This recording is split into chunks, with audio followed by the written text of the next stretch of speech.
Good morning, Prof. Good to see you, ma. Good morning. How are you? I'm fine, thank you, ma. Good morning. I get to see you too. Same here, ma. Yeah, I can see you enjoying the strike. No, Prof. It's boring. Yeah. No, so you have to engage yourself somehow. Well done. Thank you, ma. I've been speaking since I didn't know my mic was muted. Okay, so welcome everybody. Good morning, everybody. So like we did yesterday, we are all going to introduce ourselves. And then today we are all, after introducing ourselves, we just mention one Nigerian dance we either know or intrigues us. And we can say why. Why we know it or why it intrigues us. All right. So I'm Edima Imara, I'm creative director of Danceville, and I like to call myself a creative producer. We create activities for dance-themed activities for stage, screen, and arenas. The dance currently for me is a combi for many reasons. There's a lot going on there, and the things that come together to make it work, the look, the sound, the quality of movement is what intrigues me most about the combi. So using the way you are all lined up on my screen, I think I'll call Prof. Imelda. Like I said, full disclosure, Prof is my mom. So in case I say mommy in the middle of the gist, is is Prof I'm referring to.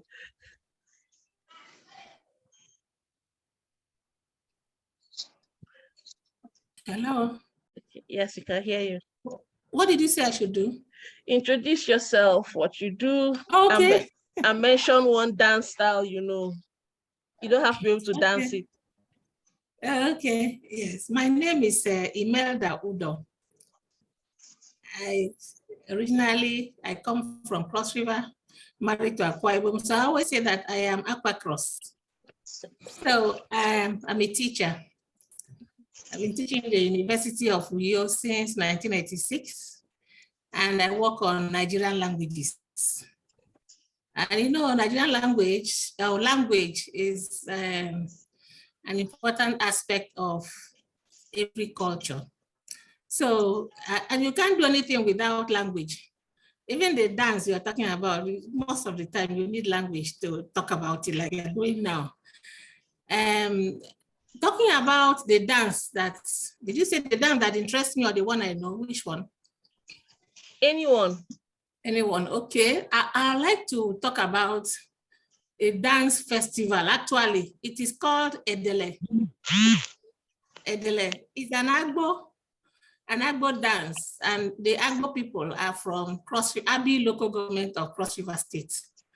Now, this Edele dance is an annual festival.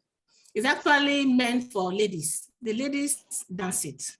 And they have particular steps, very interesting steps. No singing, but there are drums. They dance to drum beats only. So the drums speak and they dance it. And so you have different levels. It's for all women, young girls, mature women, and the priestess priestesses of the society. So they are like important contributors or players in the dance. And it's not just dance. That particular dance festival has with it a diet that comes with that festival, a particular meal that is cooked during that season. And then the dance is special and the dressing is also special. All these are very peculiar and they all add up. And it's a 3-day event. And once it happens, the whole community is shut down because everybody is involved in it. The men beat the drums, they don't dance, but that is when they pick brides. You know what I mean? Because the young ladies are out, so they'll be watching and making up their minds and selecting and, you know, making plans, having visions. And so that's it. The Edele dance. Edele. Okay. Edele. Edele. E-D-E-L-E. Edele. Okay. Thank you. So next, Aduke.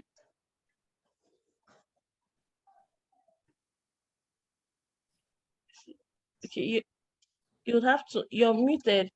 Can you hear me? Let me unmute.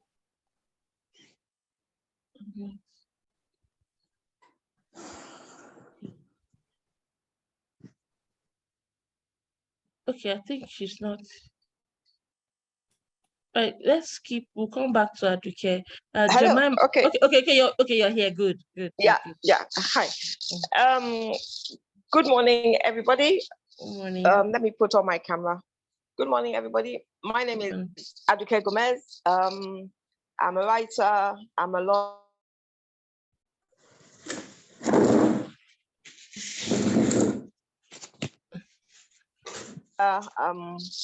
I love dance, but I'm not a dancer, so I'm just gonna. Is that Atilogu? Atilogu. Okay.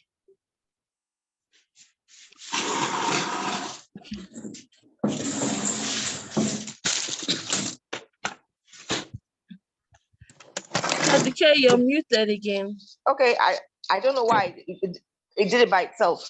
Okay. The way the drum beats are so in tune with the dance steps and vice versa.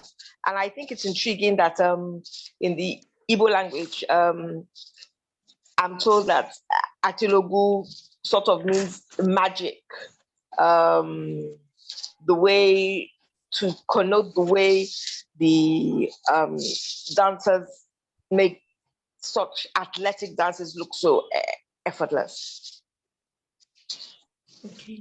Okay, cool. Atilogu. So next is Jemima. Hello, everyone. I hope you can hear me clearly. Yes, we can. Okay, so my name is Jemima Angulu, and I'm a creative entrepreneur. I run a dance studio, but I'm also focused as an individual, as a choreographer and a creative consultant. So I like to create programs and help people create their programs. I also run a mentorship program for dancers. A lot of what I do surrounds dance. And my main focus as an individual is to use both my business and what I do as a choreographer and as a teacher to use dance as a major tool for individual development and community development. That has to do, so when I say individual development, I'm talking about personal transformation. And then when I'm talking about community development, I'm talking about storytelling and helping people discover and highlight issues, societal issues. Yes, I think that's basically it. I would say the dance that intrigues me a lot, I don't know if it's the most, but I think it has been like that for years in Nigeria, is the Swange dance. I'm not from Benue, but it does really intrigue me because not just because of the music, like the horns and the drums that are involved in it, but because it can be fast and it can be very slow, especially when it's slow, it really intrigues me because you can feel how every muscle has to be engaged. And so I really admire that. And it has to do with really connecting from within, and then articulating your entire body, and then it's just graceful, it's beautiful. And so it has always stood out for me.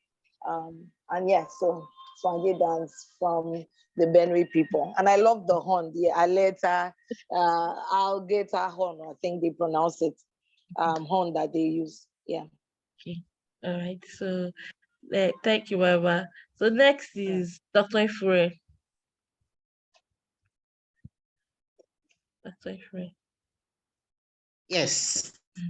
Good morning, everyone. Good morning. I am Dr. Ifure Ufoda Zobo, of the Department of Theatre Arts, University of Uyo. And I am the state chairperson of NANTAP, Akwa Ibom State Chapter. It's actually dark here. I don't have great illumination. That's why I'm using the picture for now. And yes, I teach dance, I choreograph, I write, I practice. And then for the dance, that intrigues me the most is only that Edima. So you can be, I yes. I love the combi dance, and the major reason for me being that aspect of the environment the dance springs from. I like it that so many things about the literal setting is tied to the combi dance, or is captured in the combi dance. You can see the body of water. You can, in the movements of a combi dance, you can see the plants around the body of water. You can see a representation of the inhabitants of the water. And then to think that all these things are brought into the human body to simulate for entertainment is quite amazing. So it is one dance that I feel, I don't know if I can ever finish studying everything about it. I have done a whole lot on the combi dance, but I keep feeling there's so much more to do. The suppleness of the dance, the fact that the whole body is involved in its rendition, and then it is as if it goes on effortlessly. It's beautiful anytime. So that's it for me. Thanks. Okay. True, honestly, I can be as well. All right, so Mr. Victor Thompson just joined us. So, okay, Victor, welcome. National President of the Guild of Nigerian Dance Practitioners. So, okay, Victor, you introduce yourself once again. He gave the keynote yesterday, and we are still trying to recover from that. And you also mentioned a Nigerian dance that intrigues you, and why.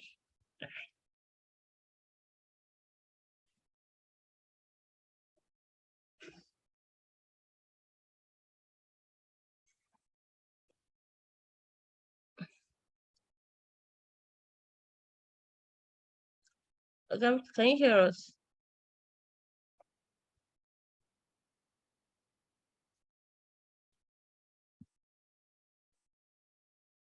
Oh, okay. Let me see.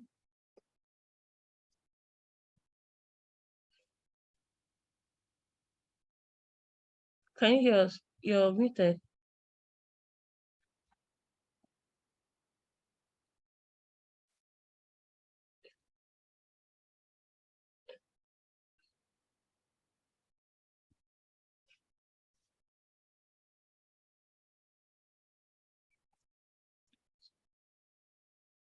Sorry.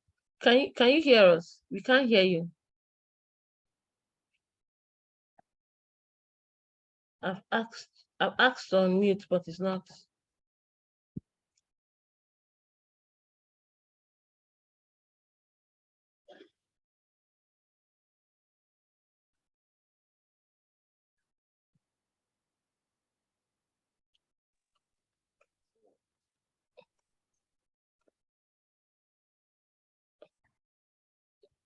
You have to.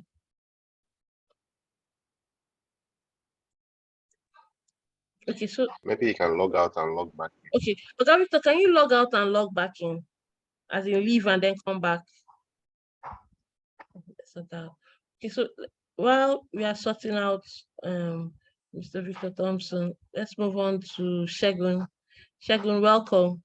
So we are introducing ourselves again. There are new people in the house, and introduce yourself and mention one dance style, one Nigerian dance style that intrigues you, and you can add why. Okay, good morning, everyone.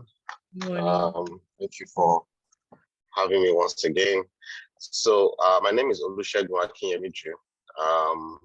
I'm a marketing and advertising communication strategist, but also a lover of dance way back from a child, and I've been involved in dance through several organizations like SPAN, personal projects, Spirit of David, and so many on. Dance that I love, Nigerian dance, maybe I would say Atilogu. Why? Because I think that was the first traditional dance I was introduced to in secondary school. I schooled in East, the Federal Government College. So being a member of the theater arts or performance, I don't know what we call it then, cultural stuff, I think it was intriguing as a Yoruba boy to watch all that music and all that movement and all that stuff. So I took so much liking to it. I think it's the up and down, the way the heels go, very fast, and the bells on the ankle, and all of that, energy rhythm that you get from Atilogu dance. I think it just sticks to my head. In fact, I think that's about the only cultural dance I can do. So, yeah. So I love it so much. I would dance it into anything if it comes up. It's just a natural. So, yeah, that's I think what I like. I like the music, the instruments, and the movements as well.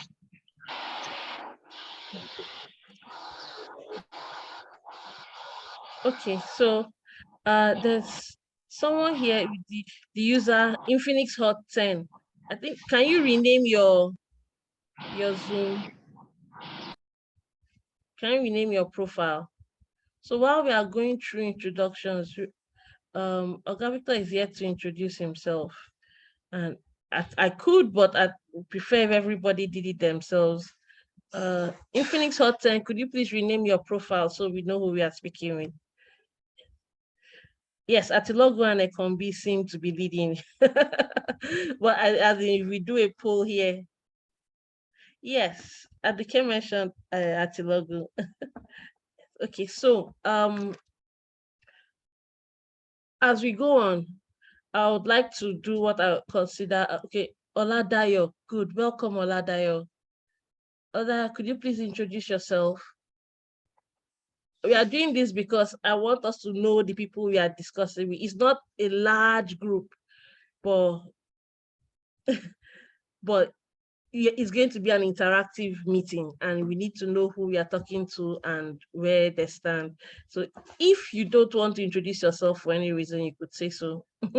But I recommend that we all do so, because like this is networking, we get to know each other. So Lada, you're welcome. If you can hear me, you could turn off your mic. We are still, let me,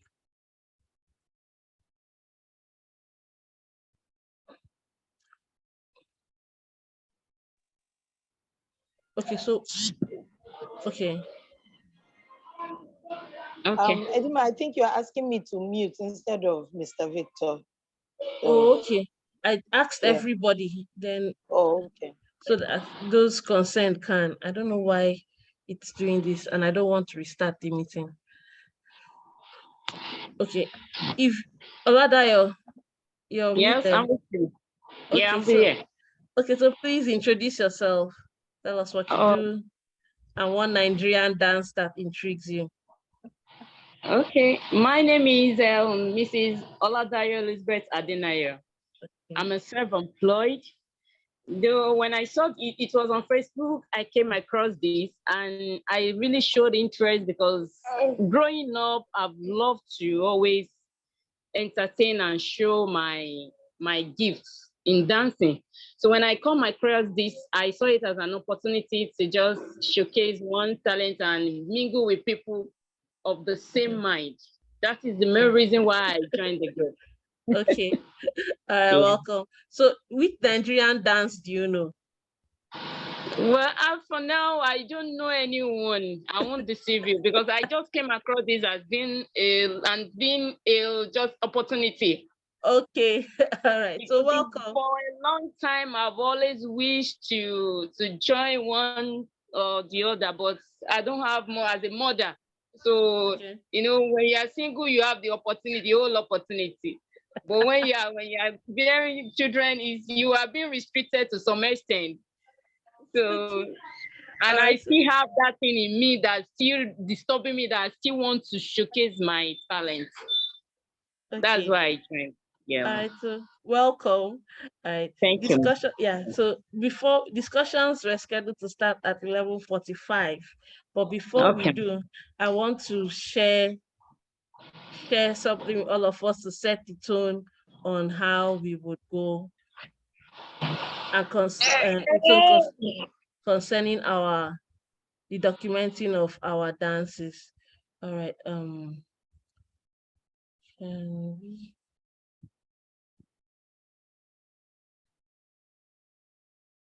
Let's share my screen.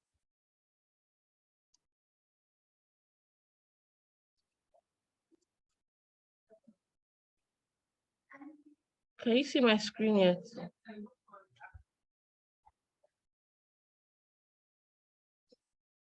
Can you see my screen? Can everybody see it? Yes, we can. Okay, Yeah. so I want to draw our attention to possible value of having our dances documented. So first of all, what everybody considers dance is useful, what everybody just assumes we could use a dance for entertainment, basically. Dancers get paid to perform, get paid to do shows. Most of the time we are part of other entertainment. It's rare before the main focus of the entertainment itself is dance, even though that is something that is growing in Nigeria. Secondly, we are most popular as custodians of culture. So when there is a cultural exhibition, dancers are always there.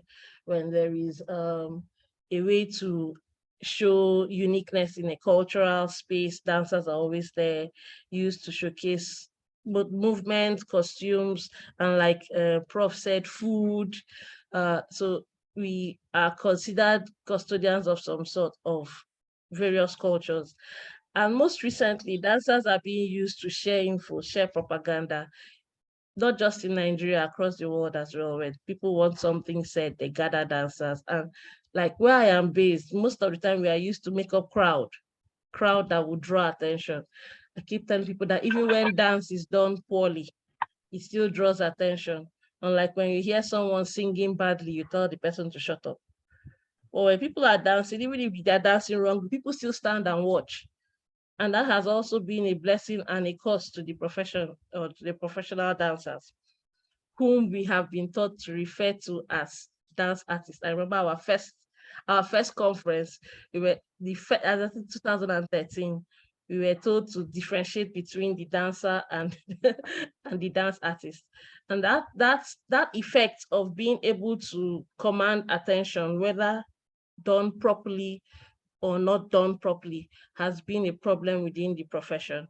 So most popular commercial functions of dance is these three, even though there are other ways and like in spirituality, the churches and other things, but most popular is entertainment, culture, and campaigns, propaganda. But on the other hand, if we document our dances, what we are considering documenting is to collate basic movements and definitions of various levels.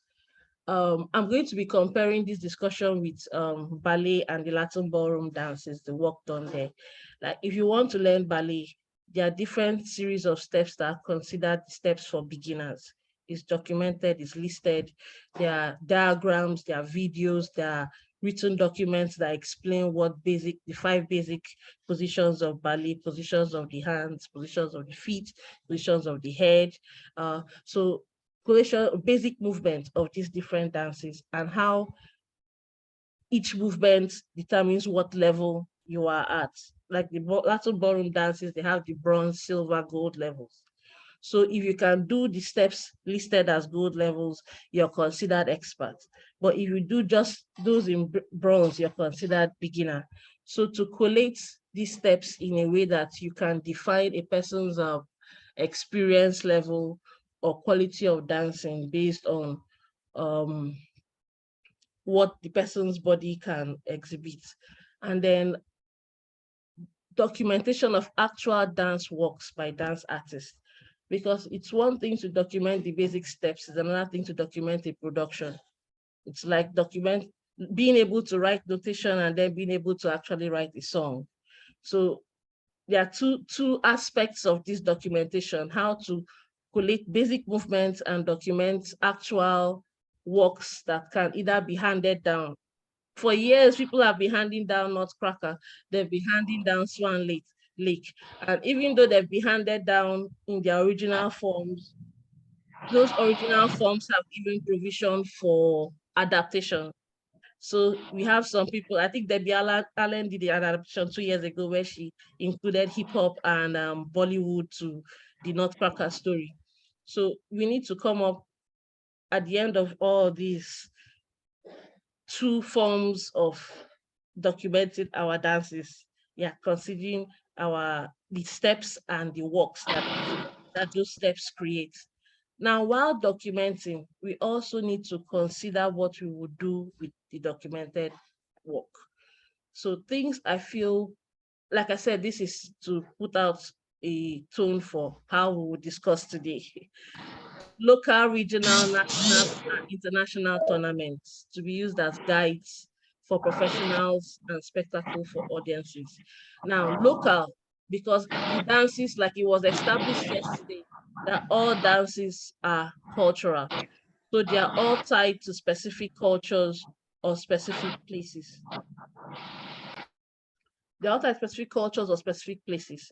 So we need to look for how to circulate this documentation locally and use the local circulations to share regionally, national and internationally. It's the same thing they do with the Latin ballroom tournaments, when they have the dance sports and international Latin dance competition and all that.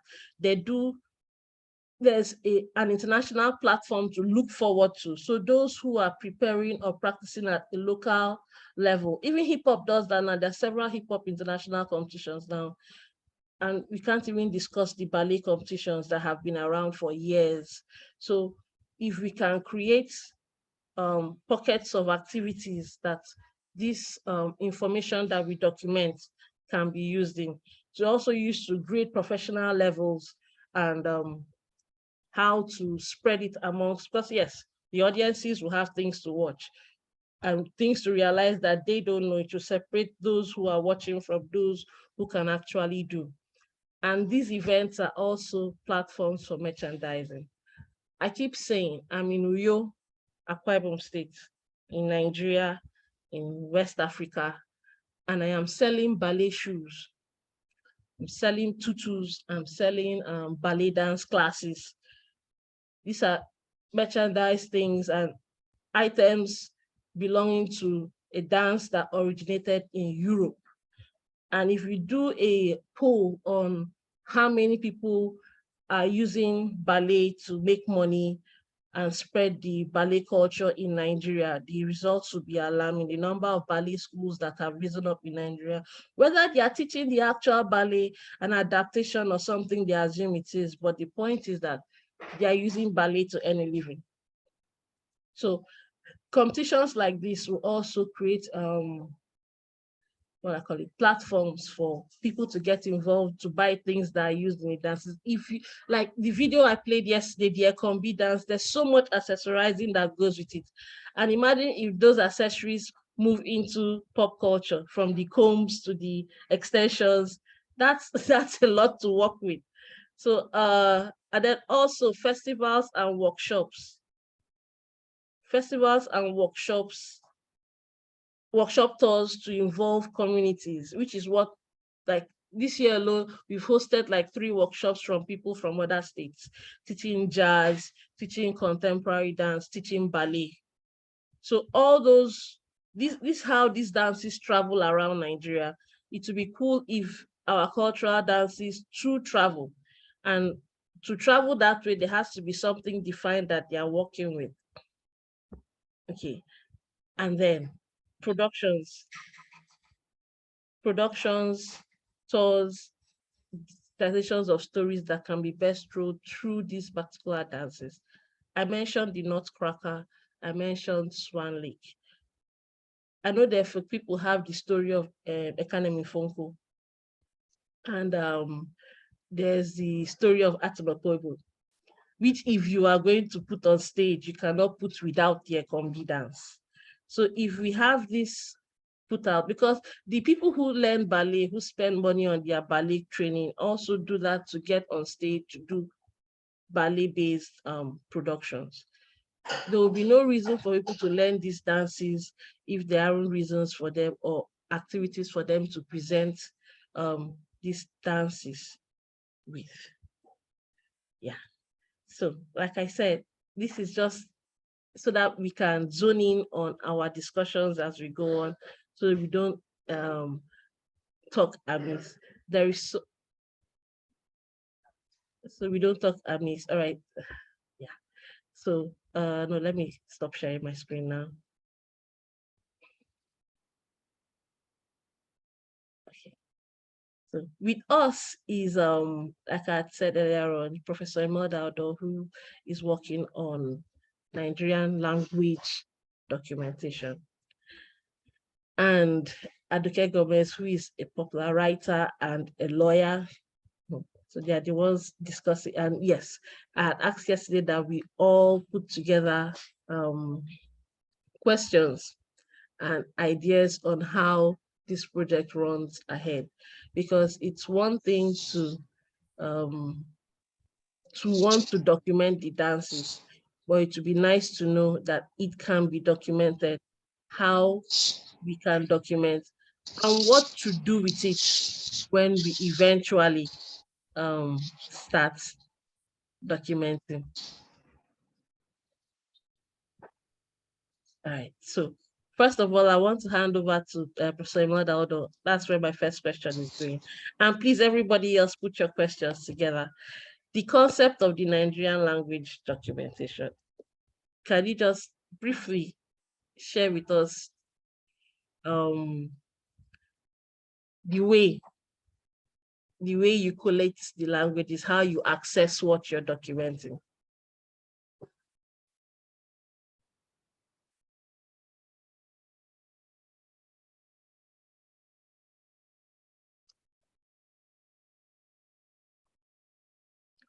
I think you everybody's muted. Can you unmute? Yeah. Okay. Yeah, can you hear me now? Yes, we can. Okay. I forgot to unmute.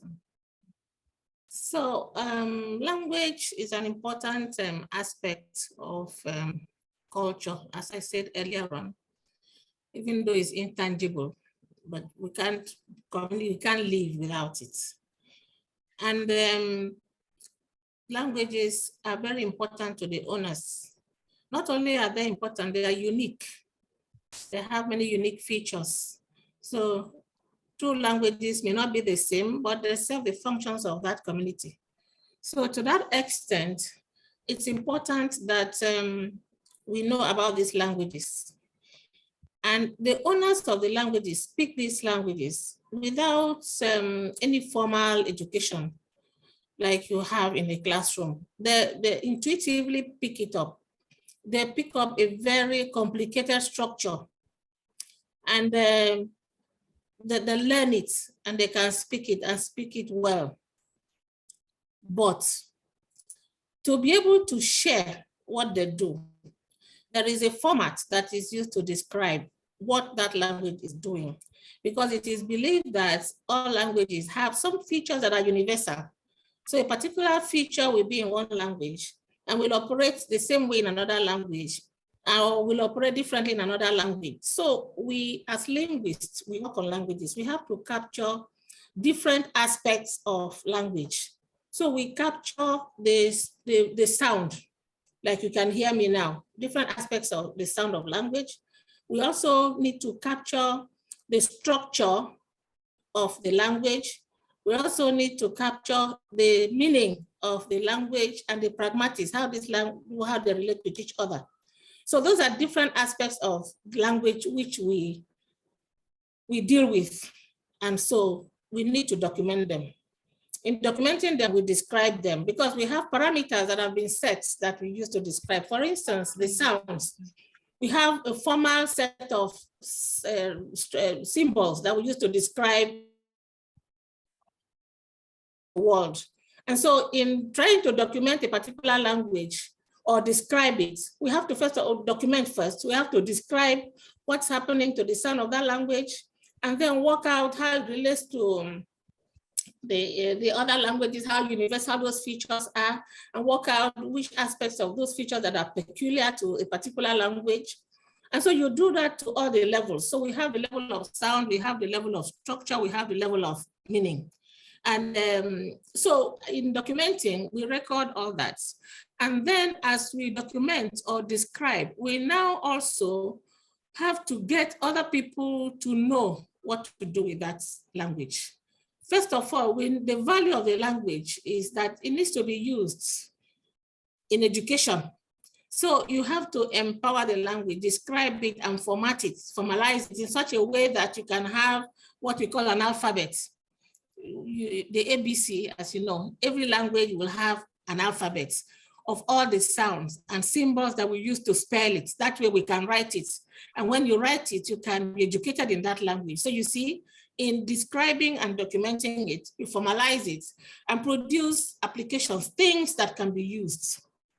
And also provide ways of learning the language, how to learn, what to use to make it easy for people who are learning any particular language as a second language. There are different aspects of applications. So, and all of that start with this documentation and description of the language.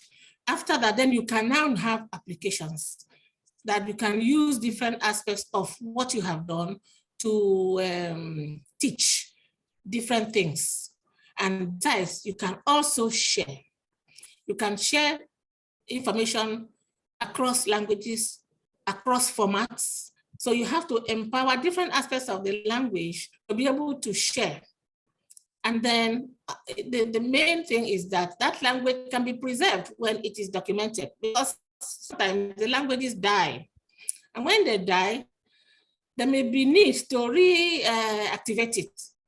And it's easier if there was a documentation, a record of that language. Because now, why does a language die? It is when the speakers all die.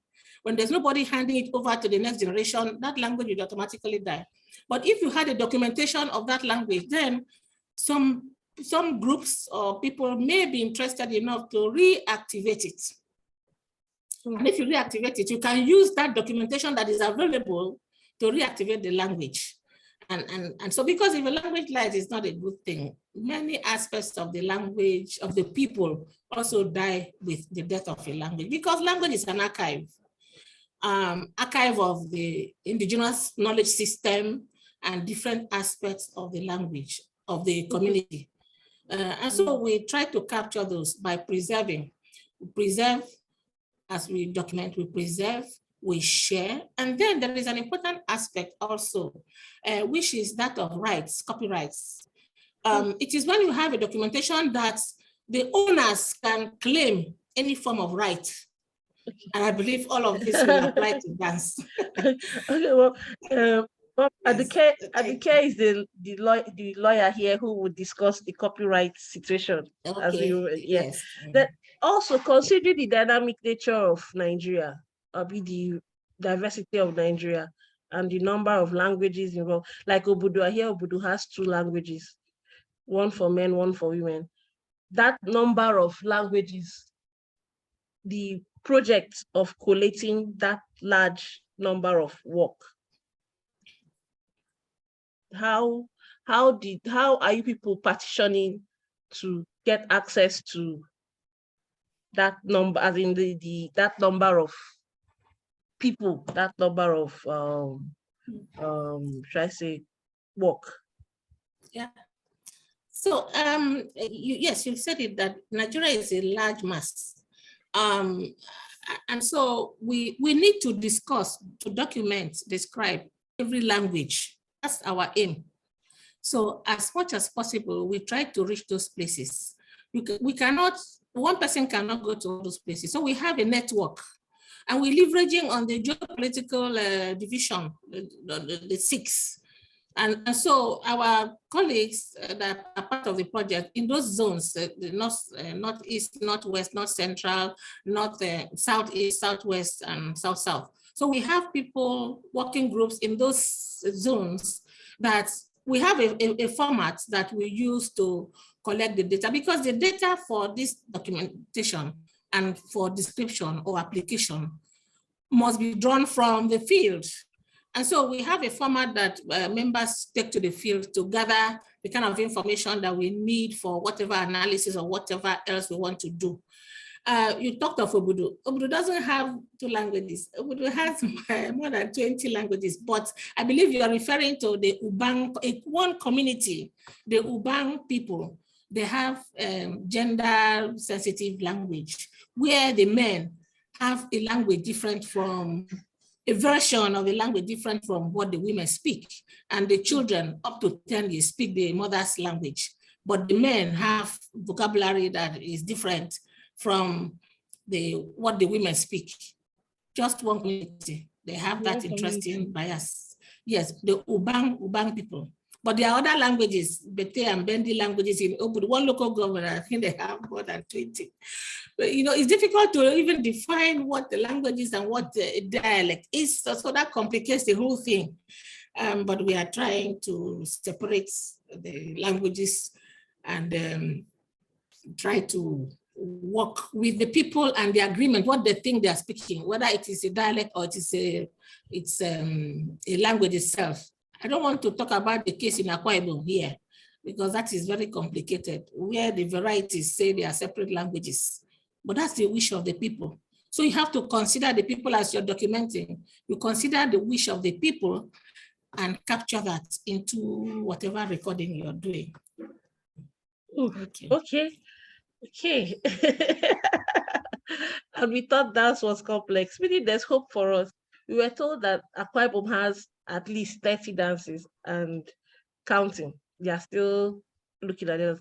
I think Dr. Ifure might have an answer about some of the dances indigenous to Akwa Ibom State. But if you think about it, a community that has 3, 4, or 5 languages may naturally have dances that depict the cultures of those people that speak the different languages. Aduke, as Prof had mentioned in concept of copyright, something considered cultural belongs to a community. At what point can somebody declare ownership? At what point does somebody say this is ours? Does the work belong to after it has been documented? Okay, I think that's very interesting question. Can you hear me? Yes, we can. Okay, good. Okay, so what can be copyrighted is an original expression of an idea in a physical form. Okay, so even in now, because dance is transient, it happens at that point in time. Okay, it isn't in a physical form. So first of all, the dance has to be rendered into a physical form, a recording of some sort. Okay, but it's very difficult, even in the West. Not many, even in the West, it's accepted that that particular choreography can be copyrighted. Okay, and once but it's very rarely done. Okay, an example that comes to mind, for instance, is the choreography for West Side Story. Okay. You can't use the choreography of West Side Story, that musical, unless you have the approval, so, and the permission. So often when people stage West Side Story, it's not with the original choreography. Now, it's to copyright choreography, you first of all have to ask, for instance, what is dance? Okay, and that sounds easy, right? Yes. Okay. Now, think about a situation where in modern dance, you might have two people on stage, they walk on, they sit down, and they stare at each other in silence for 3 moments. There's no movement. Okay. What do you say of? I think it's another musical, and I'm afraid it escapes me. I think it's for Barnum and Bailey, where the choreography is stated in the choreographer's notes for 50 young ladies and 50 elephants. So it's a human dance.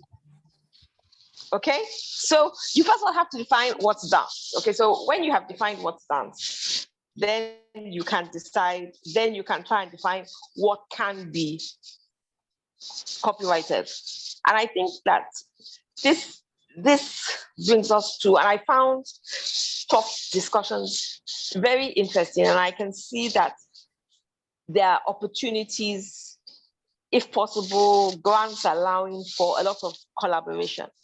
Because you mentioned ballet, and you mentioned how widespread ballet is. But remember, ballet has been documented, and by that I refer to the practice of dance notation. Okay, dance notation is, and I'm sure, I mean, all of you know, dance notation is when particular symbols are used to render into paper form the steps and the gestures. So from the 16th century, ballet has been recorded like that. It's notated. Now, our cultural dances are not notated in that way. Again, I think as well that if there is going to be such a project, it probably has to be a project that is taken on, for instance, by the Guild of Dance, because you can't, there isn't copyright in the same way there isn't copyright available in traditional folk tales. I can't see that really there would be copyright available in traditional dances. However, if somebody had taken the process to notate those dance steps, the question is that, would the copyright of that notated document now belong to somebody? And if that happened, that would mean that perhaps unintentionally, a traditional and cultural dance, the copyright of that would belong to the person who has notated it, which doesn't seem fair. So I think it would have to be, I think that yes, cultural and traditional dances do need to be notated. Many of them are in physical form. They are recorded, they are online, they are in CD. So yes, they are in a physical form. But if they are not notated, as Prof has said, the same way that if a language is not used and is not passed down, it disappears. In the same way, if a cultural dance, if the rituals around it, if when you get to 10, if you get to 14, if you get to 21, these are the steps of a dance that you have to learn. If these are not taught within a community, then those dances will die out. If we imagine, as Prof has said, that this is a country that has languages in the hundreds, and you think that in each community, then there has to obviously be more than one traditional dance, either for a fertility rite, a death rite, a going to the market rite, a fishing rite. Then there are thousands of traditional dances that should be captured, should be notated, so that future generations can remember them. And this is aside from the work that modern and current choreographers are doing, in which they should seek copyright for their own original works. I hope that has given us something to think about. Yes.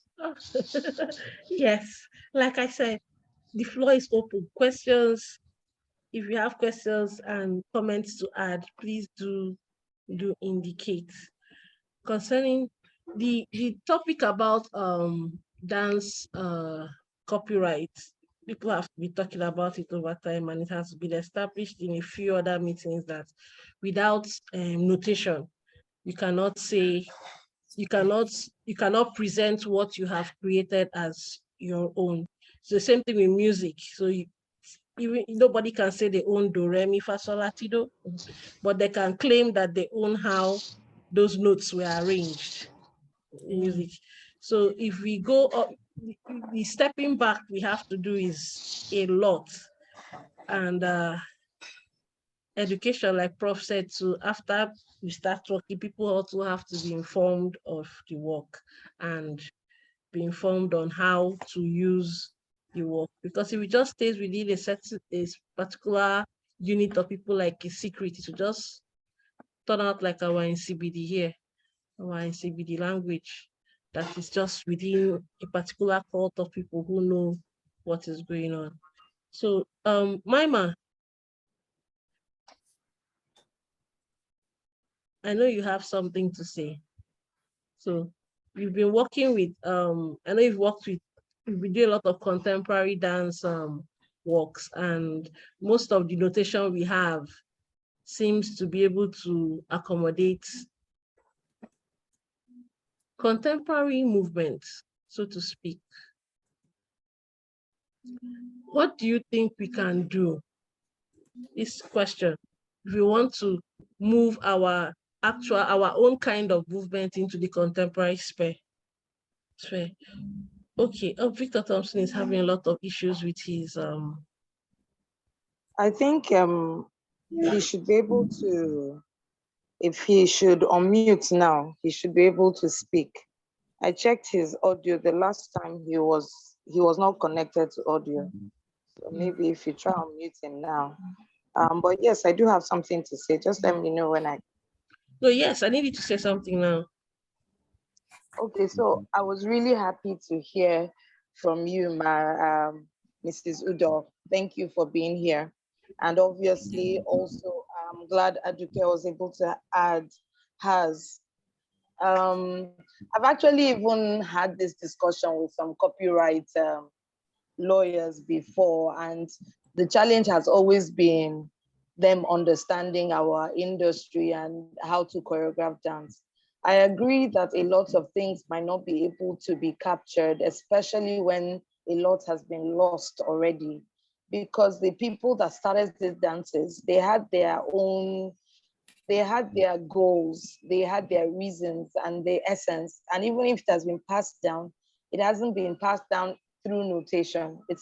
It's like the way we do our things And actually, we're not the only ones in Africa. I mean, there are different kinds of dances that haven't really been put down with notation. And so there's always limitation with that.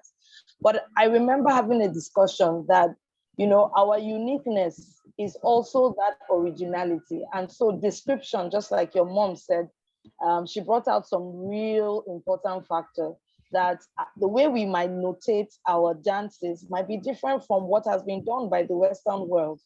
You know, even the contemporary dances and ballet, for instance, they're a little bit rigid, and even if they have their form, they also have their limitations. Those limitations we don't have because of the way of our rhythms, because of our rhythms. I remember, you know, a ballet teacher was famous like 3 years ago or something for making his ballet dancers dance to groove. And that was such a huge, difficult task for them because of how they've been trained. And so, first of all, I think it's important to recognize the uniqueness in our dances, and we must have our own way of noting them. They may not be noted the same way, you know, as other dances are noted, just like ballet dance. Now, what contemporary dance came and did, and modern dance, first of all, before contemporary dance, was to try and also do what we do. They tried to remove some form of rigidity from ballet, and then they started creating, you know, their own thing that is still connected to ballet, and then they began to notate it, and it came from exploring. Now, just the way they have done that, I think we can also bring an aspect of that. We might not be able to notate some of the things that have been done in the past. We might describe them, but there's also an aspect of evolution and that we can still have and still make it our own. I think Mr. Victor Thompson brought out that factor yesterday when he talked about, you know, dances change and transform. Now, so the goal now, I think, for us should be keeping that the old dances, preserving them as much as we can through description, storytelling, and building museums. The beautiful thing right now is that heritage and preservation is done in so many ways. They don't have to be in written forms alone.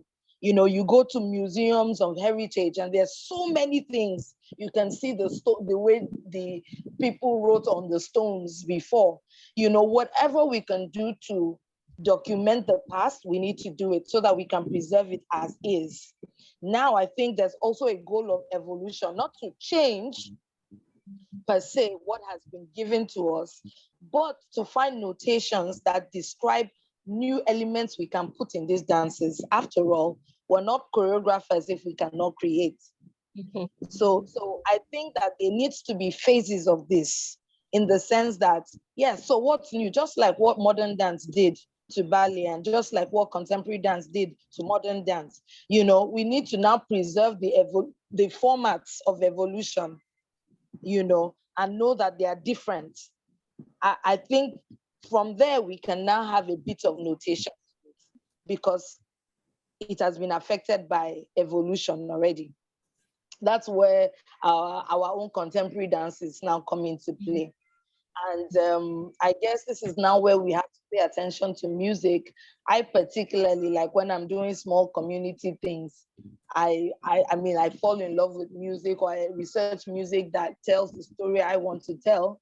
But I know that when it comes to some other jobs, I can't work with it because I do not have rights to those songs. So when I'm submitting anything new, I literally have to create music for it when I'm doing something on a larger platform. So I think, just like your mom, Mrs. Udo, highlighted, we had been introduced. That was pre-meeting to let us know that we have been honored with not just the present, but the past from one family. So I'm happy to have chipped that in for those that didn't know. Okay, so she mentioned, Mrs. Udo mentioned sound is very important. Now, she talked about it in the aspect of language, but dance is language. And so we need to start creating sounds. Oh, sorry. Did you hear me? Okay, sorry. What did Yeah, you- yeah. Creating Yeah, sound. so yeah, we need to start creating sounds for our music or articulating the sounds that have been created. You know, see how we can write those ones. Because Atilogo has a sound. I mean, different kinds of dances already have their sound. So how can we articulate the sound? And then how can we put a structure to it? And then, of course, begin to identify. So when you Google dances, there are already some descriptions of them. So what can we add to that? And how can we create a glossary of that? I think, and what symbols can we add to that we can submit to the people that are already custodians of these things for approvals? I think for me, when we're talking about documentation, that is what I'm thinking about. Aduke already said it. I mean, like the West Side Story, which is one of my favorite musicals as well. You know, you can't copyright it. So how can we take ownership by putting these things that your Mrs. Udo has already spoken about: sound, structure, meaning, description, symbols, and know that yes, we lost some, but we have some now that we can build on. I don't know if I made sense. Yes, Because you did. the aspect of trying to make it like others, we don't have to be. It doesn't have to be like ballet. Our own methodology can actually be unique, you know. And that's what I want to highlight, I think. Okay. Yeah, I'll stop Uh, there.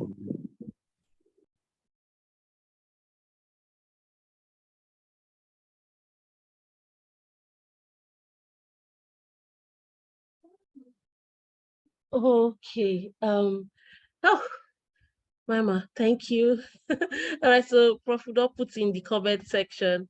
I'm going to read that in documenting dance, which is the place to begin, there must be provision to define ethical issues. Is it fair, for instance, to go to a community, take out something from there and not drop something? As we document, we need to formalize the whole procedure and provide a guide for all stakeholders in terms of fairness and equity for the indigenous owners, the researchers, the funders, etc. Okay, Aduke says, I agree, Prof. That is why I said for traditional and community dance, the ownership must belong to that community. Okay, so I'm reading it out because the comment section doesn't usually come out in the video. That's another thing. So I mean, the process of the documenting is not just, we have to formalize everything from the beginning, from the sound of it. And I also have another question. Dr. Ifure, I've been wondering, is it possible that the reason dances like ballet are so rigid is because of its documentation?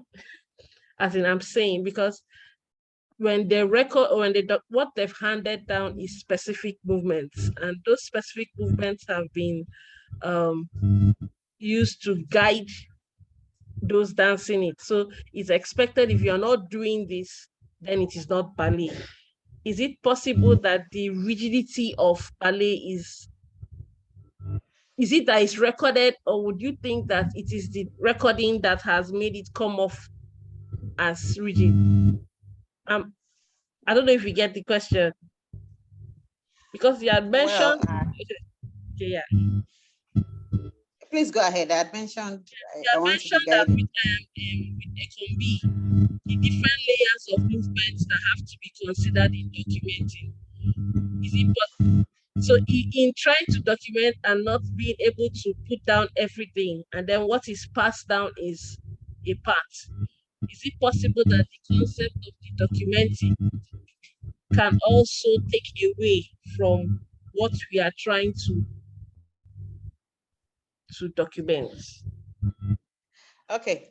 I said that African dances generally, not just Nigerian, is polyrhythmic, multi-metered.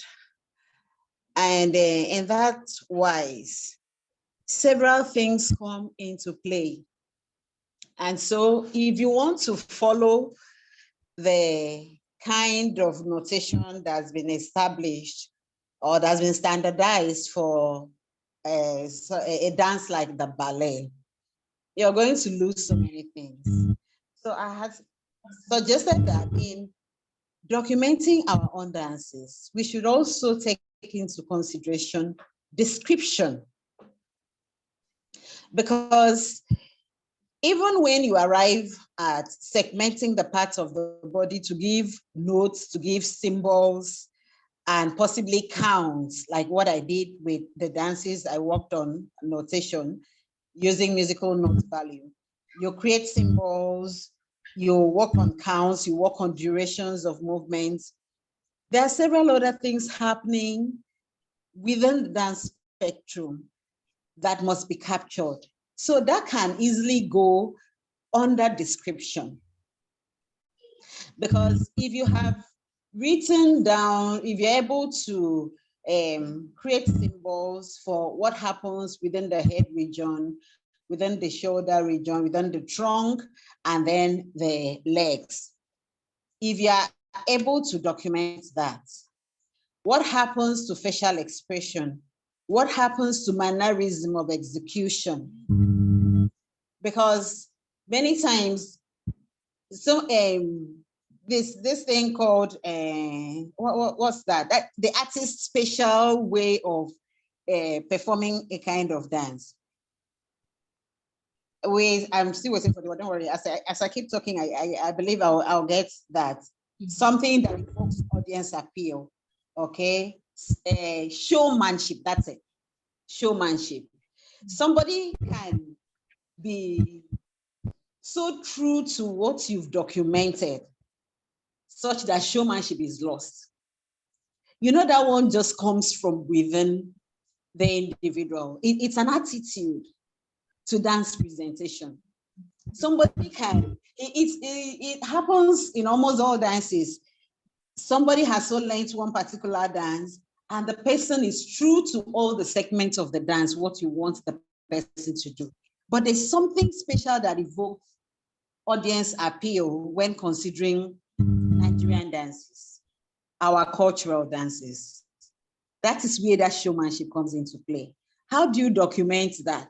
That it means it has to follow this way. It has to be the same way this other person presented before it works. No, you can have the dances, you can have all the codes, you can have all the symbols, but a descriptive analysis of the dance must follow whatever means of documentation we want to adopt.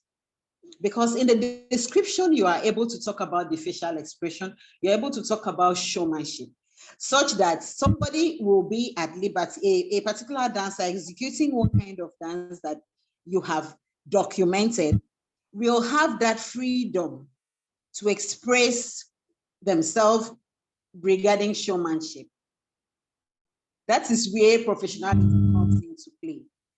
The way I may want to present an Ikombi dance that you'll see and know that is a Ikombi dance, another person may present that same dance, the same movements, the same styles, possibly the same floor patterns, in a different way that is more appealing to members of the audience. And you note that we say that the society gives birth to dance, and that dance is expected to feed back the society. Okay, so now, how will members of your audience receive your dance that we are putting back to them? Note that if you're presenting this dance within the space of the dance creation, in this way, the community that created the dance, that's possibility that so many people in the community know the dance. Okay, so they can appreciate the dance. That is how will you present your own dance, this same dance that they know, in a way that will be appealing to them, that will appeal differently to them, that they'll be so excited that they want to, for a community that knows how to perform a Ikombi, they hear that somebody else is coming to perform a Ikombi, and they want to get tickets to go and sit down and watch the Ikombi that they know how to do. It's professionalism that comes into play at that point. So you see, it's not, I don't think there's a way of capturing every bit that happens in the execution of any dance? I don't think so. But we can capture all that is needed to define that dance. We can capture everything that will make it that anybody who presents that dance, another person seeing will know this is the dance. If it's Atilogu, the person viewing will know that's Atilogu. If it is a combi, the person viewing will know that's a combi. The same thing with Ekpe, Ekbo, Ebre, whatever it is. Okay, so I don't think we can accommodate every detail, but descriptive analysis would do the rest. Okay. I don't know if I've answered the question. Yeah, Okay. yeah. Now, Shegun and Bimbo, this is the two of you. Because I know people are interested in the circulating and the pushing out and where money comes in concerning what we do. When we document, when we put these things down, the basic description of steps, and yeah, let's start with basic description of steps. What do you think are our options? How can we use it when this documentation is ready, or when parts of it is ready? Because I'm not sure a whole total document can be ready in 2-3 years, but I believe we all intend to start somewhere.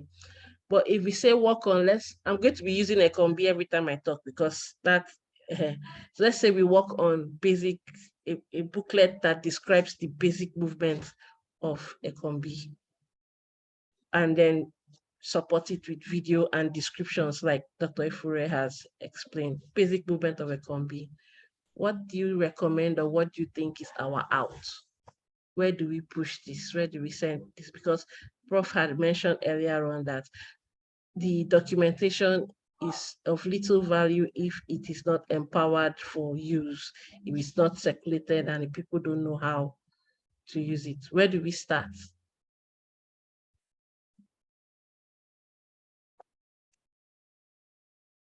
I will be Shagun, are you with me? Or are you thinking the question through? Okay, Bimbo. Okay. Oh, sorry. Good afternoon. I think it's afternoon now. Good afternoon, everyone. Good afternoon.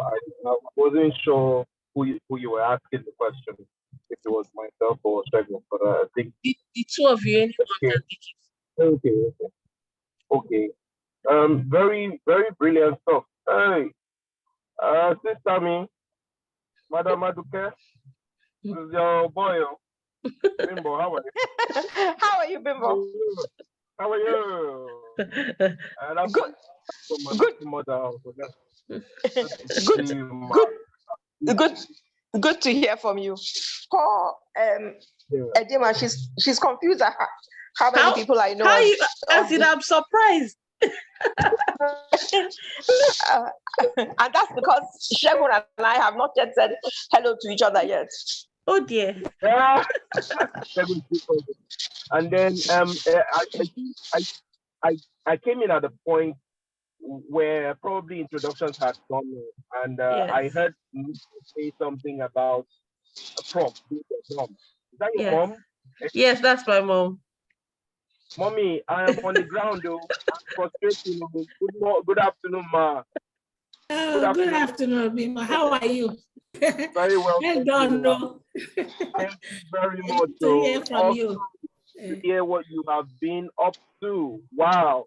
Okay, at this point, let me turn on my video. Mommy has put on her video.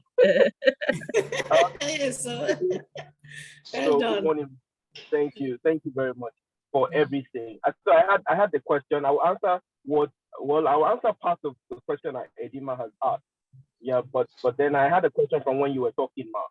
And my own question was, I believe strongly in collaboration, and I feel very I think this cannot be done without collaboration. Now, when Madame Maduke spoke about it, she hit the nail on the head when she said, I remember yesterday we were talking about, I called guns, And when I called guns, I said it's like the government. And I said that you can't run away from the government. And then by the time she was talking, she kind of shed a bit more light on it to let us see that it would be very selfish for any individual to go on with a project this huge, with this kind of magnitude, and then go on to copyright the notations and all the things that they have come up with, you know, excluding the community or excluding the association or excluding. So at the end of the day, we know that this is a collaborative, all-inclusive project, you know, and we need to be very smart about how to include the bodies without necessarily slowing down the goal,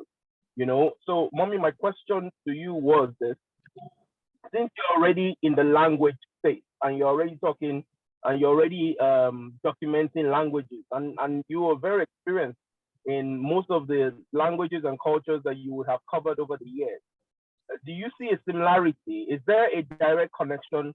And I know this sounds like a cliche question. It sounds like something that we all should know, but I've been looking for someone to ask this question. Is there a direct correlation between language and dance? And that, as obvious as that may sound, the question is actually saying, is there a dance for every culture, or at least for every language? Is there a particular dance attached to every language? Or what percentage of dances share the same language, if you understand what I'm saying? If the answer is every culture or every language is attached to a particular dance style or culture they used to express themselves in dance, then it would make a lot of sense to collaborate with the people who are already into languages to get this dancing done, this dance project.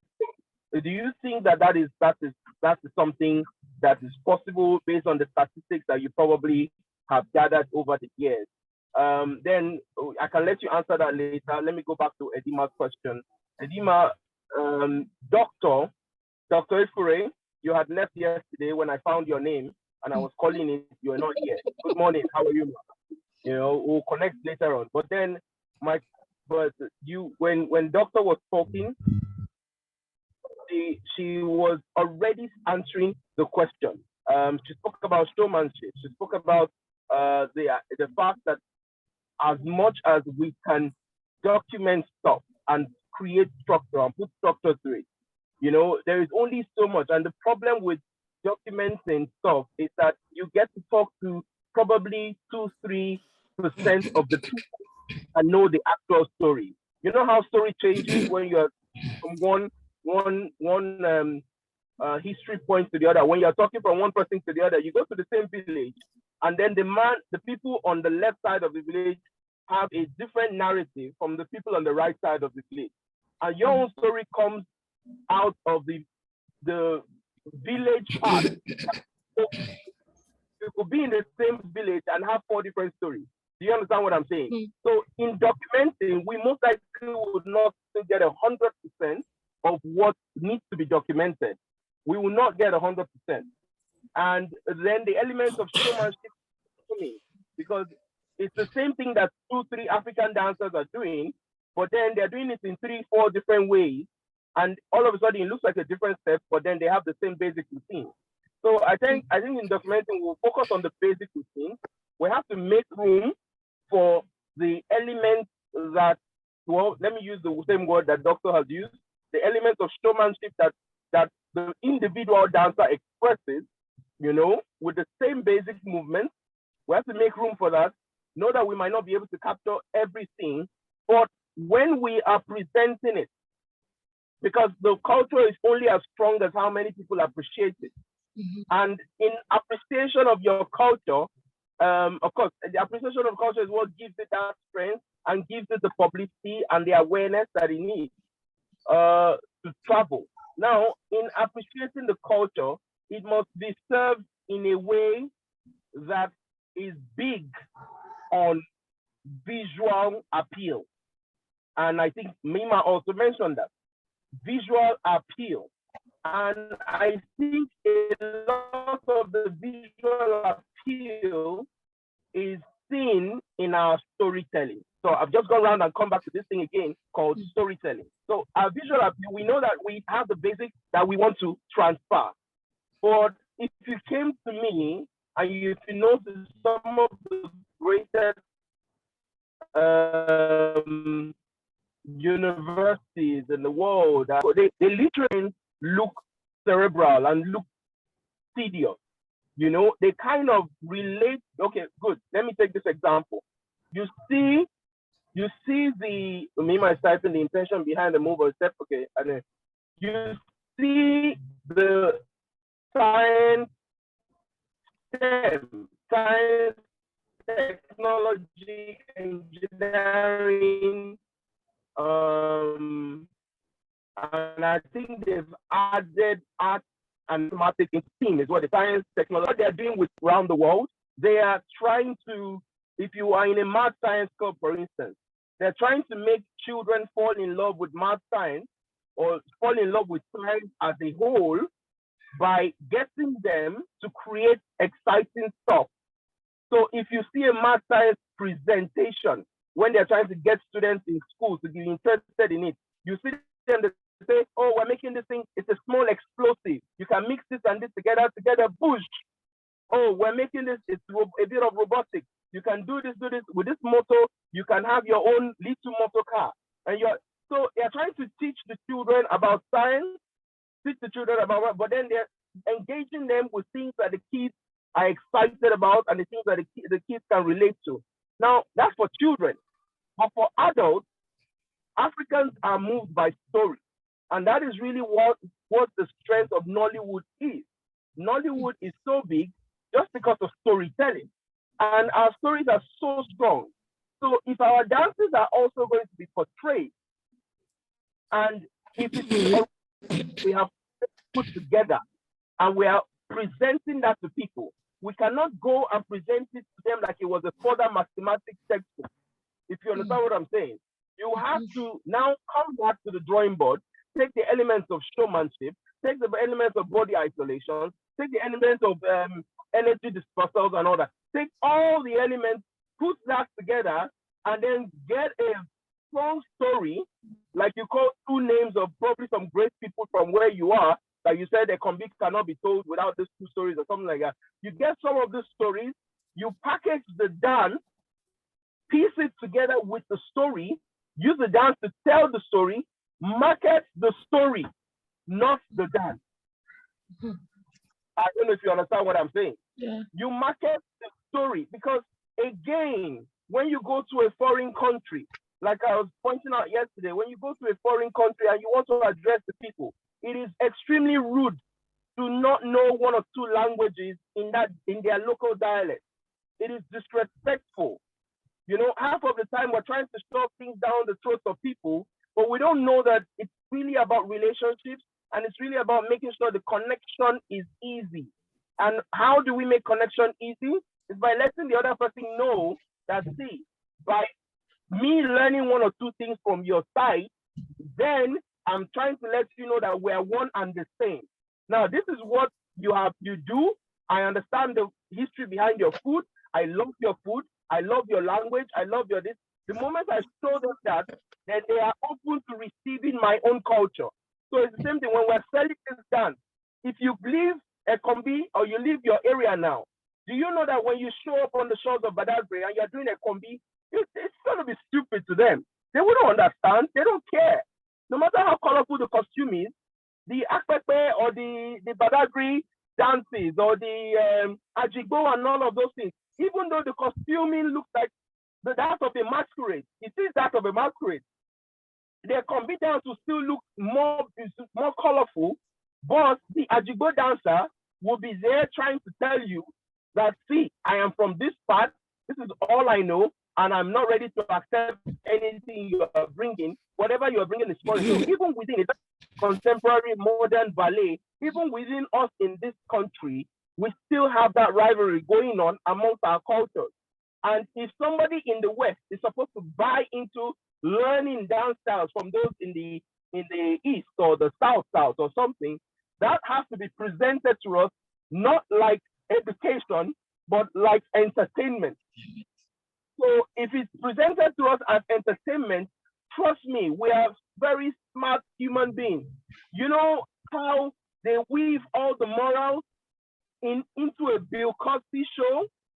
Do you remember how they're teaching you about integrity and teaching you about love and teaching you about caring, but they put it in a show that you show up every 8 p.m. to watch with the family, and it's a Bill Cosby show, or it's one of those shows in the past, or even our own Conqueror at Dawn, or the new Village Headmaster, and all of those things. There were some strong stories in there, but by the time you finish watching those shows for 1 hour, you will go home with the true essence.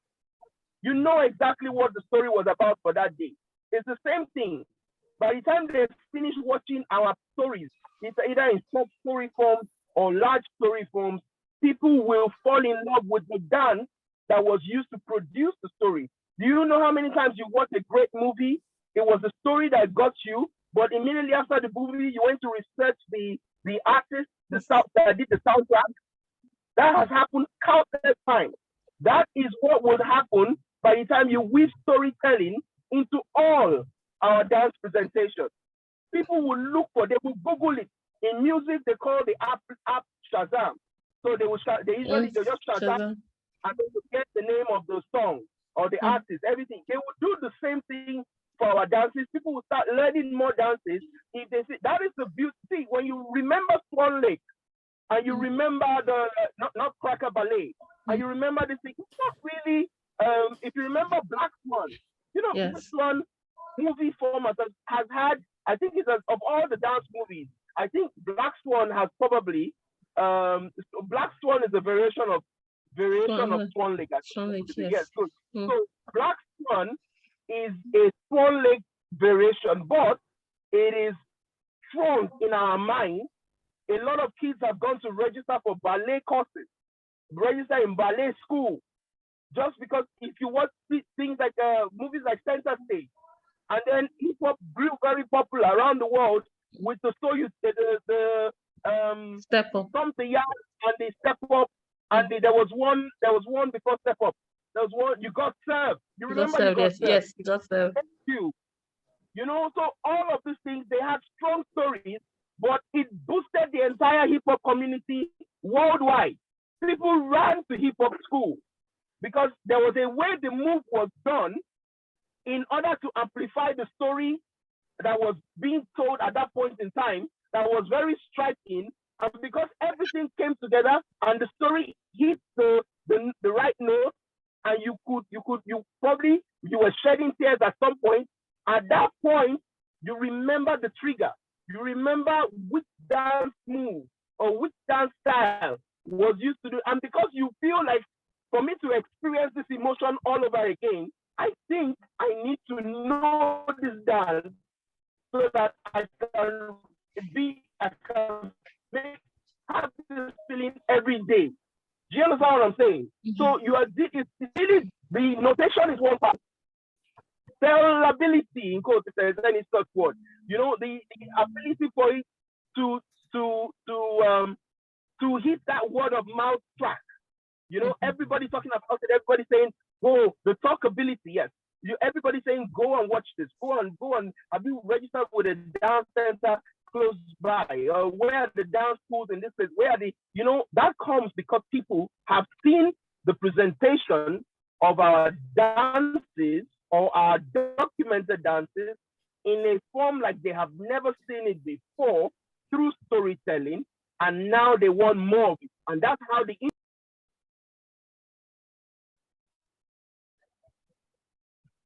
industry will finally begin to boom with the right kind of training. So I would stop there. I know I've said quite a bit, but yeah, thank you very much. Ooh, okay. All right. Segun, are you with us?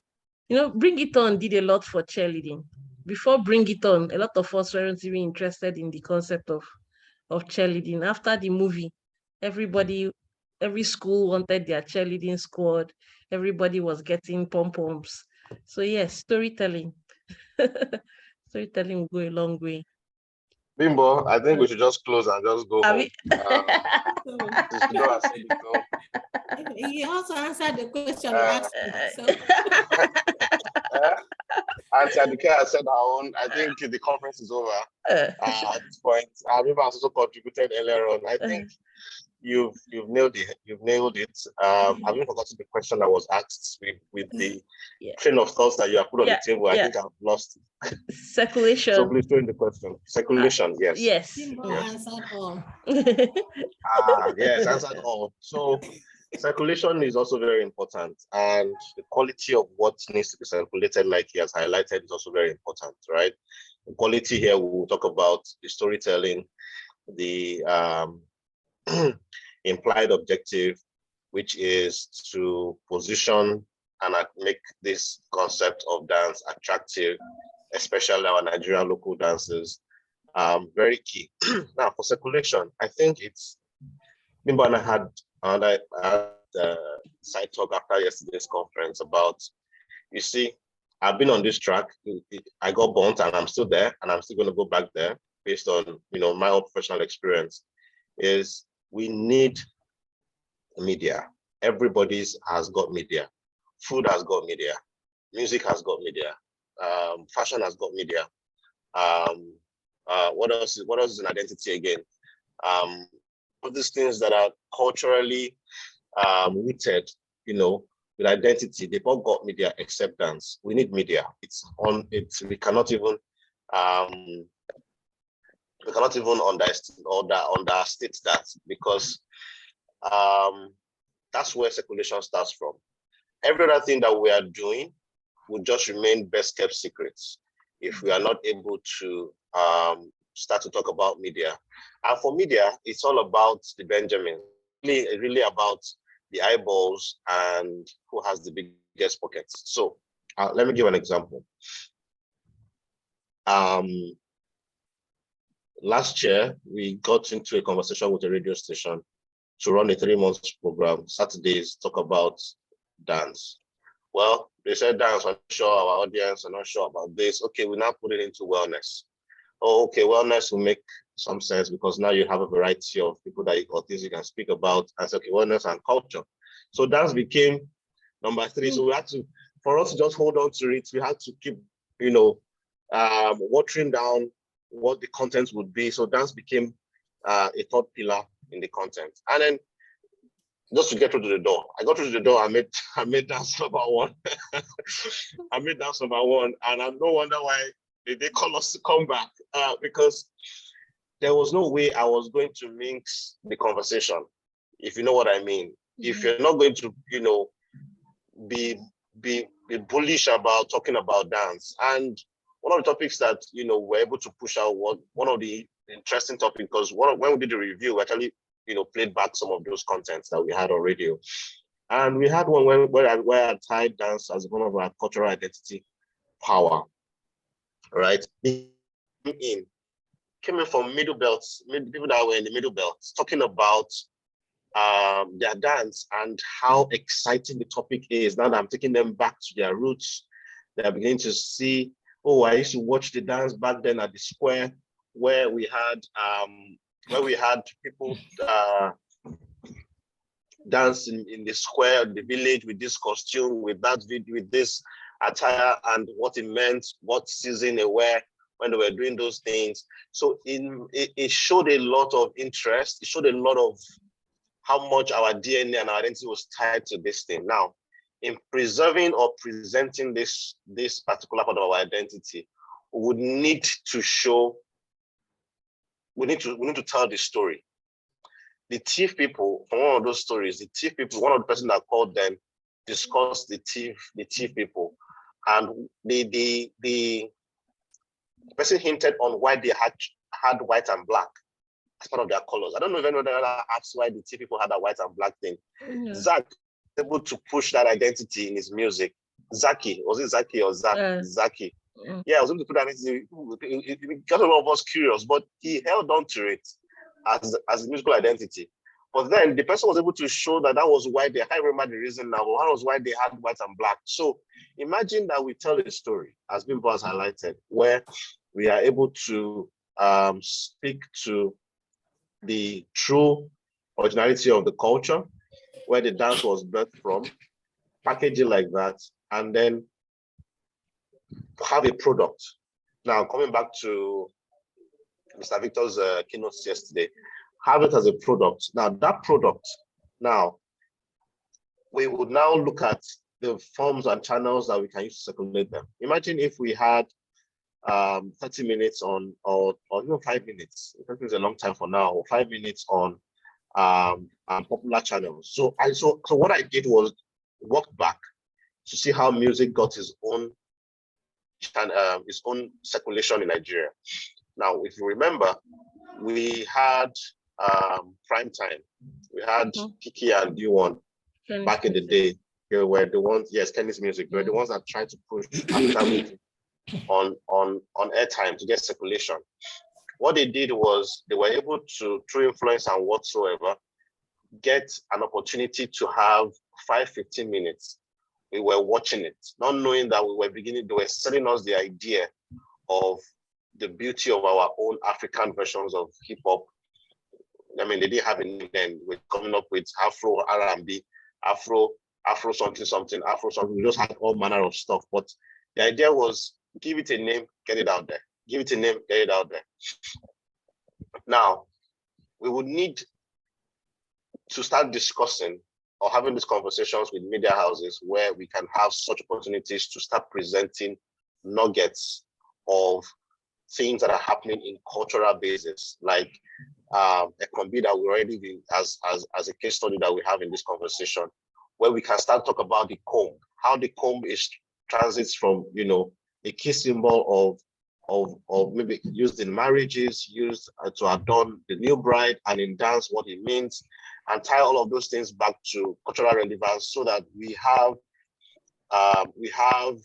depth to those stories. And like Bimbo has now, because there's this philosophy that says bad products can only be sold once, right? And we can also have a situation where we have a good product badly sold. So if we don't package or understand how to have the several layers on these products that we have, we will only circulate it once and we'll never be able to get back. I mean, are we in conversation again to come back? Yes, we are. We are still in conversation to come back because they played it over and they saw the level of engagement, but they were not really sure. What are you going to be talking about? What is it about? Dance on radio? How? What are you talking about? But not because the only perception of dance you have is music videos, right? Or TikTok as it is today, or Instagram videos. Not understanding that it's an education pillar, it's a cultural identity pillar, and it's also our identity. And this part was never discussed, it's never shown, it's never highlighted. So we will need to, from this conference, be able to start to see the stories, cultural stories that tie to some of these dances as a pilot project, and then think about the doors that we can knock on to start giving us mileage, airtime, viewership, and push within our network as much as possible. We said something yesterday about commercializing. Commercializing has to do with eyeballs and numbers. We have the numbers within, and everything seems to circle within. So we dancers know what we know. Non-dancers don't know what we know. So it's so weird, and it's so weird that when you now talk about it, I say, really, it happens? Really, we have that in Nigeria? Really, we have? So it's now for us to get partnerships and relationships, straight to the place. We have people that have vested power, interest in competition that can promote it well. Cultural things in competition that can promote it well. We have known names in the movie industry, short form or long form, that can take our stories now, embed them in dance such that it is cultural and has dance as the take home, the subtle take home, like we have with Swan Lake. The stories, is love, is chick flick, all of that was all about hip hop. It's high school, is youthful, is you have fun, it was all cheerleading. That was all the story was all about, top to bottom. So we need to get those people into our stories, prepare for them, and get them. After that, circulation will be easy. because we have a product, but we've not been able to fix our menu. Right? If I come as a restaurant, our menu in our industry, we need to fix it. We need to say, okay, what are we selling? What are we selling? What are we able to push out there to sell? I remember when we had only 2 or 3 means of income in dance, which was one, performance, teaching in schools, and maybe choreography. Music video. Right? Music video. Yes. So, and it was all recycled. People go to training schools and come out, and then there are only three forms of income generation. But then, as stage production started to grow, right? People were starting to see that, oh, they could be costumiers, they could be creative makeup artists, they could now be stage managers, they could now be actual artist managers. So now, other forms of economy was growing and extending, because without that support system, we can't really create a product. So now that's continued and continued and continued in the form of extension. If we now have a project like a movie, maybe a big studio, maybe an indigenous studio like Ebony Life, can tell a story about Cross River State again, or Akwa Ibom, and pick one story. They already have the eyeballs, right? But then how have we put a product together to make it attractive? Have we written it in books already that they can read and relate to? Have we written, so that's the, just answering the circulation bit of things, because I don't want to delve into what everybody else has said, because I had an opinion on how to document all of these things without, rightfully so, we don't have to copy or be like what they did for ballet in terms of actual documentation. African dance is more complicated than all of those things, but there are basics to it. And I'll do the quick, in closing, I'll put a quick reference. Azonto by the Ghanaians, right, had zillions of variation, but those guys stuck to their basics. And that was what caused the Nigerian-Ghana fight when it comes to Azonto. And when P-Square called it a lingo, right? They said to make something out of it and all of that, but they said no. P-Square made Azonto more popular than the Ghanaians because of how they presented it. And it almost became a Nigerian thing. And the Ghanaians said, no, this dance is Ghanaian. And these are the basic steps of Azonto. They did videos on YouTube to be able to make sure that nobody, let me not use the word negative, nobody morphed it and called it their own. This thing is Ghanaian. These are the basic steps. These are just things that you do. If you like now, from those 15 basic steps of Azonto, you can now do variation. You can add hip hop, you can add ballet, you can add whatever thing, I'll call it something else. But Azonto has these basics. I think we can take that cue and just create those basics, 40 steps, 100 steps. These are the basics. What your belly does, what your arm does, your shoulder, your eyes, your face, put it there. These are the basics for this movement. And we document it as such so that the world can have a library where they can visit our cultural dance styles. Ooh. Amen. Okay, we are pressed for time, and I don't know if anybody else has anything. Yes, Prof, you have the question. Yes. Yes, the other parts of the question have been answered, but let me just reiterate that there is a correlation between dance and was it between dance and language? Dance and that language. Was what yes, of course there is, because if you look at the dances, so for instance, Atilogo will be in the Igbo speaking area, isn't it? Yeah. Then even this Kombi is in this lower cross area. So the communities have similar dances. You know, dance is an expression of culture, an important aspect of that culture.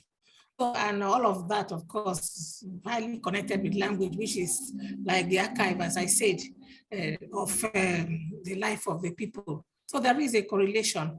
So the Ekpo is a dance, okay. You know, whatever it is, you find them in a particular area.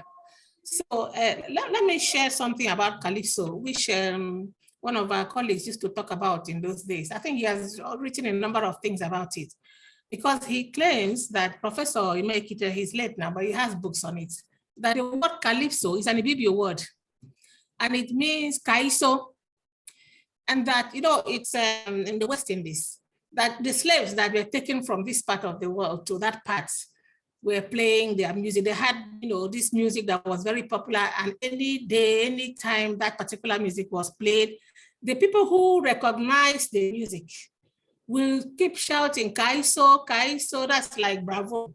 Kaiso, Kaiso, until that chant, Kaiso took over the name of the dance, the Calypso. So would you not say then that Calypso originated from the Lower Cross area? I mean, I don't know whether you get the point I'm making. Yeah. It is that language is closely tied down to everything, including dancing. And it is an expression of our culture, very important expression. Yes, I agree about the collaboration part too. You cannot do it alone. Even in the work we do on languages, we have anthropology and history, that is the given. But to connect with the computer scientists, we're doing very interesting things. And so I agree that you need to collaborate. Thank you. Okay. Oh, okay, let's go to the comments. Comments.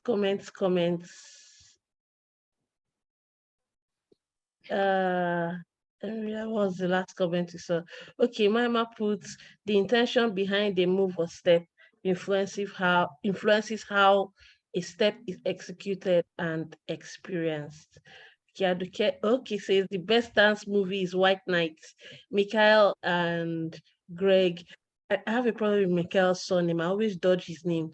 And he's actually on the list of highest paid dancers in the world, right? I think he's number 3. And Gregory Hines. Okay, yes. And then the cartoon ballerina has brought so many customers. Oh, yes. When parents come to the studio, they say, Dada, she keeps watching ballerina. She follows her. So yes, it has brought a lot of customers to ballet teachers and ballet schools. Okay, Aduke also put in the comment section the link to White Nights. It's a tap and ballet movie. Right, and Aduke also says, Prof, very interesting. And historically, the enslaved people who reached Trinidad tended to be exported from Calabar, yes.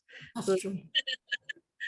It's also believed that the people, what they call them, the people where salsa started from, most of them were slaves from West Africa. So they adapted the West African dances to the ballroom they saw.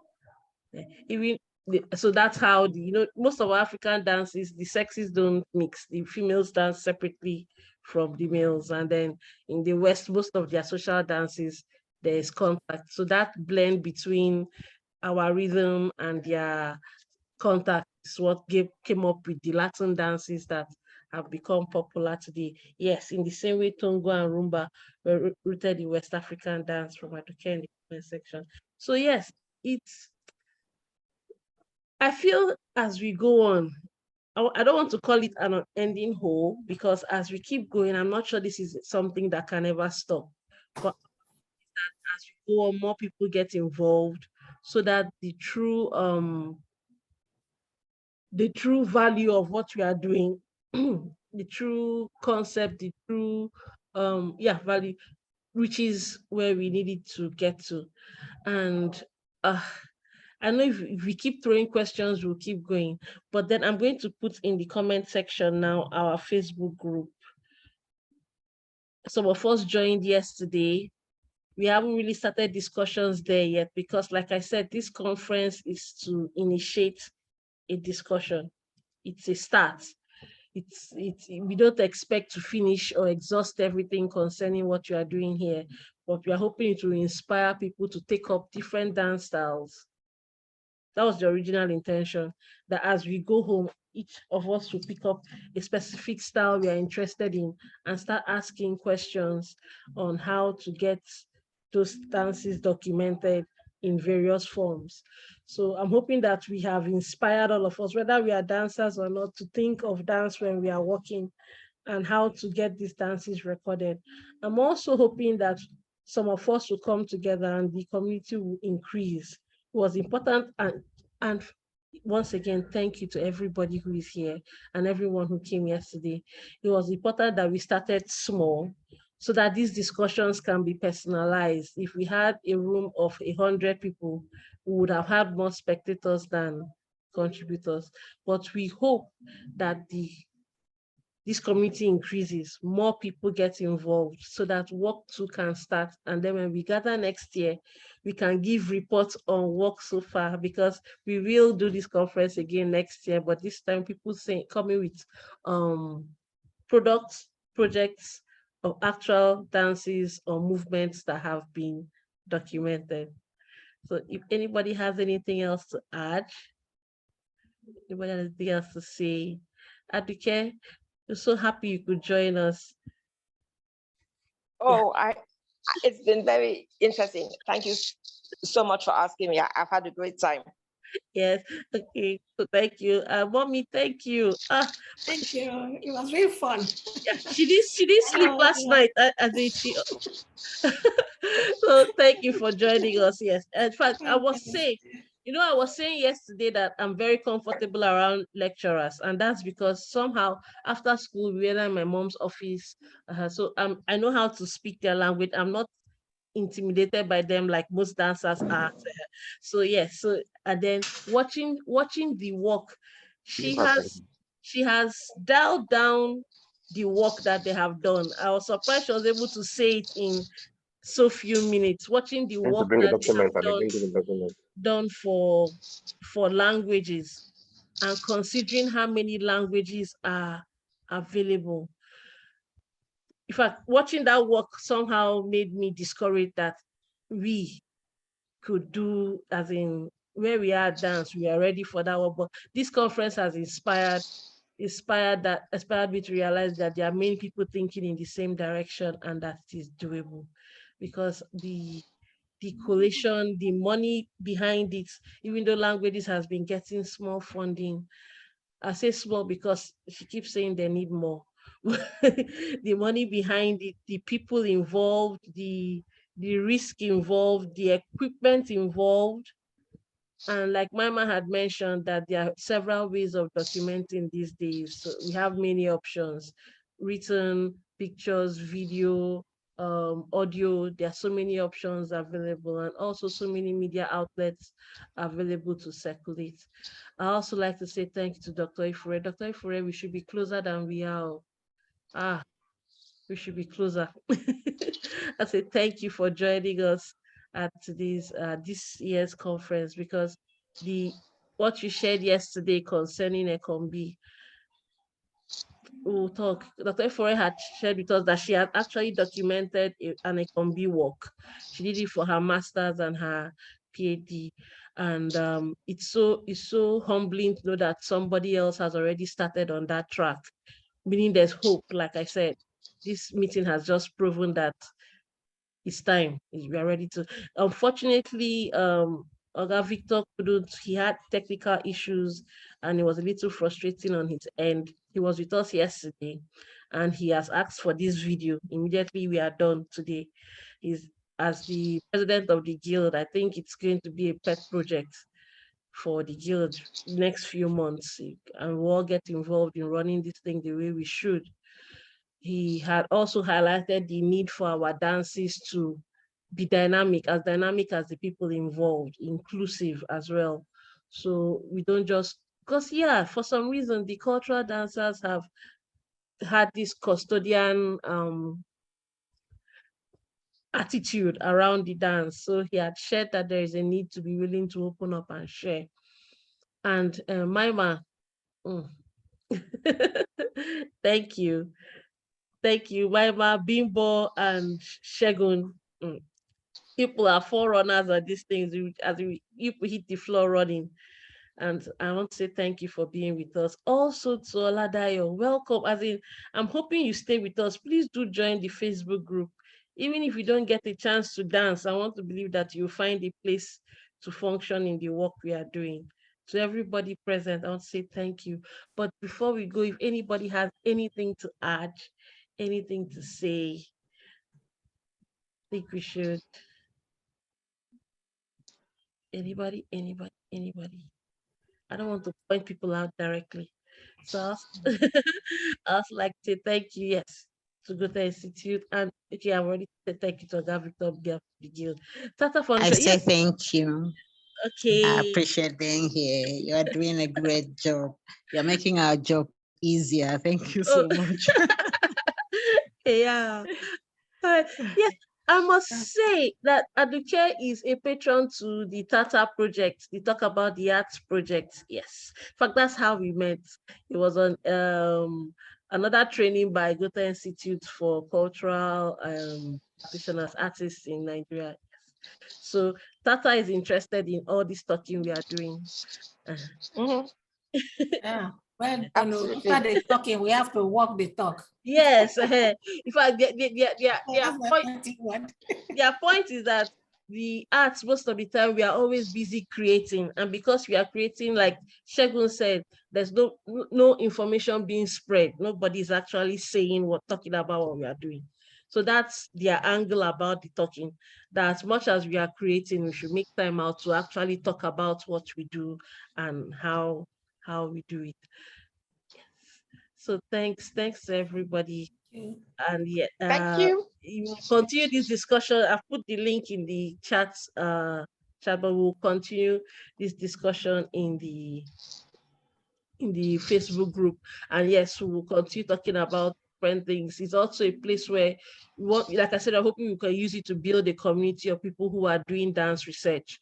So if we have questions, if you're working on this particular dance, we can put it there. Anybody with answers can give answers, and so that there's synergy in the work that is going on. So not we don't have 5 people doing 5 different things, and then 15 years from now we now have to come and defend which of the 5 is the actual and original work that should be adapted or adopted.